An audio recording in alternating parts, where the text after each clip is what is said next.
Big Boss season 8 தமிழில் இப்போ வெற்றிகரமாக போயிட்டுருக்கு அப்படின்றது நம்ம எல்லாருக்குமே தெரியும். அதில் இப்போ தீபக் அவர்கள் வந்து பார்த்தோன்னா எலிமினேட் ஆகியிருக்கிறாரு. எவிக்ஷன் ஆகியிருக்கக்கூடியது மிகப்பெரிய அளவில் எல்லோருக்குமே அதிர்ச்சியை கொடுத்துருந்தது. அவங்களுடைய மனைவி இப்போ ஆரவாரத்தோடு அவரை வரவேற்றிருக்கிறாங்க. அதோட ஏற்கனவே இந்த பழைய ஒரு வீடியோவை வந்து இப்போ சமூக வலைதளங்களில் வைரலாக்கி வந்துட்டுருக்காங்க. தீபக் அவர்களுடைய மகன் செய்திருக்கக்கூடிய வேலை தான் மிகப்பெரிய அளவில் ஷாக் கொடுத்துருக்கு. என்னென்னா தன்னுடைய அப்பாவை பிரிந்து இருந்ததுனால இப்போ நீண்ட நாட்களுக்கு அப்புறம் அவர் வந்ததுனால அவர் கூடயே சாப்பிட்றது, அவர் கூடயே தூங்குறது அப்படின்னு நைட் ஃபுல்லாக இருக்காராம். எங்கே தீபக் அவர்கள் தன்னுடைய பையனை விட்டு கொஞ்சம் வந்து நகண்டு போனாலும் கூட அவர் பின்னாடி அவருடைய மகன் போகிறாரு அப்படின்ற செய்திகள் வந்து மிகப்பெரிய அளவில் உலா வந்துட்டுருக்கு.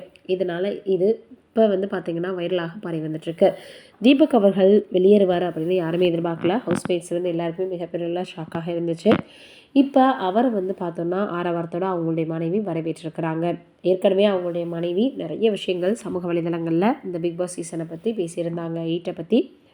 இப்போ தீபக் அவர்கள் எவிக்ட் ஆகியிருக்காங்க அப்படின்னதும் அதற்கப்புறம் வந்து பார்த்தீங்கன்னா அடுத்த யார் ஃபைனலிஸ்ட் அப்படின்ற மாதிரியாக எல்லோரும் பேசி வந்துட்டுருக்காங்க.